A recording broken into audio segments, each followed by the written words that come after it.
This is for the person who told me recently that Muslims have every right to be offended by Western culture. Of course they do. All I'm saying to offended Muslims is do us all a favour and keep it to yourself, because nobody likes a crybaby. But now I'm thinking that perhaps I'm wrong about this, and that maybe we should all be a lot more offended as often as possible to fully embrace this new culture of knee-jerk offence and give it every chance to work. After all, we in the West have many more reasons to be offended by the religion of peace than it has to be offended by us. I'm offended by the very term religion of peace, which I regard as a far greater lie than any of the superstitious nonsense like about flying horses or angels in caves, and I think it should be prosecutable under the Trade Descriptions Act. Also, I find the Islamic attitude to women, gays, Jews and apostates to be really quite deeply and profoundly offensive. And I would like to emphasise just how offensive I find it, if I may. I find it mind-blowingly, soul-witheringly and unforgivably offensive. Where do I apply for my compensation? Now, I want to make it clear that I'm only offended by Islam because I'm offended by cruelty, intolerance and oppression. If Islam wasn't cruel, intolerant and oppressive, well then I wouldn't be as offended as I am. Obviously I would still be somewhat offended because Islam would still be pushy, confrontational, demanding and threatening. If it wasn't pushy, confrontational, demanding and threatening, I wouldn't be as offended as I am. Obviously I would still be somewhat offended by the ridiculous hair-trigger sensitivity to criticism and of course the cynical manipulation of language. Who could forget that? So yes, I'm offended by Islam in so many ways you really don't want to know. Oh, you do? Oh, okay, well, where to begin? Well, I'm offended by a religion that regards the female half of humanity as innately inferior and deficient.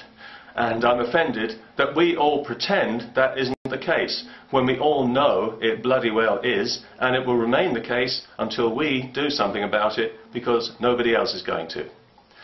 I'm offended that I live in a society where a little girl can be forced to walk around everywhere concealed inside a black sack. Is that religious freedom or is that child abuse? And at what precise point does one become the other, without the Catholic Church being involved?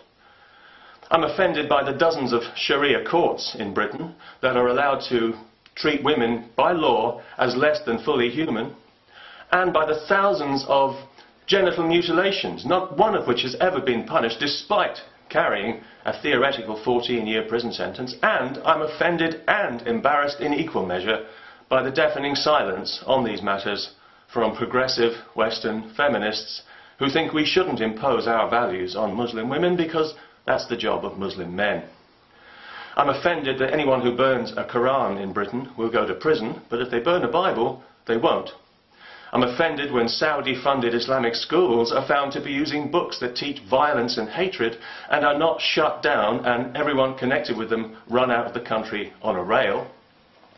I'm offended that we allow extra unnecessary cruelty in slaughterhouses to accommodate Islamic superstition, and then we allow that meat to be sold, unlabelled and fed to children in schools without their parents' knowledge or consent, because we've learned the hard way that if we don't do things the Islamic way, there'll be trouble. I'm offended by that. I'm offended that publishers won't touch certain books or that the media won't reproduce certain images because they're afraid of Muslim violence.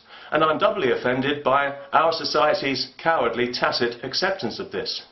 I'm personally deeply offended by anyone who thinks I'm stupid enough to think I should give a damn about their carefully manufactured feelings, especially when it comes to the cultural terrorists' favourite word, Islamophobia, which is Islamic shorthand for free speech, secular democracy and common sense.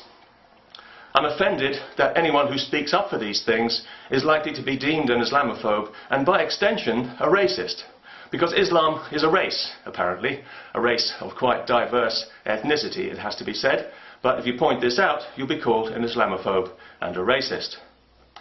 Yet we know that racism is driven by fear and insecurity, which manifest themselves in things like intolerance, supremacism and separatism. precisely the qualities we've come to associate with the religion of permanent offence, the one that likes to label everybody else mentally ill.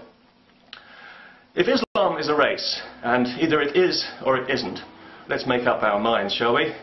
Then Islamic supremacism is racism, and Islam is the most racist ideology on the planet. On the other hand, if it's not a race, then criticising it is not racist. So what's it going to be, people? Racist or not racist?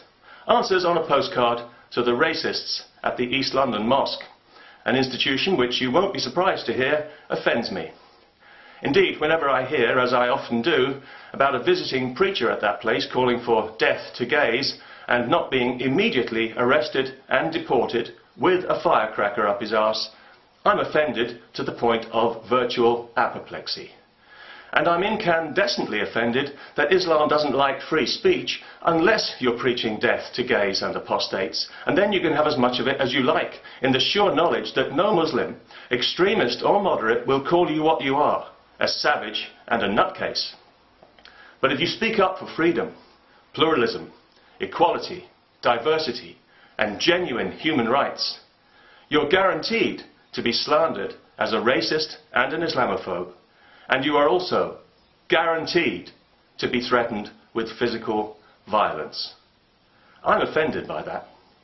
And if you're not offended by it, or if you're pretending not to be offended because you don't want to cause offence, then you've got something seriously wrong with you. No offence.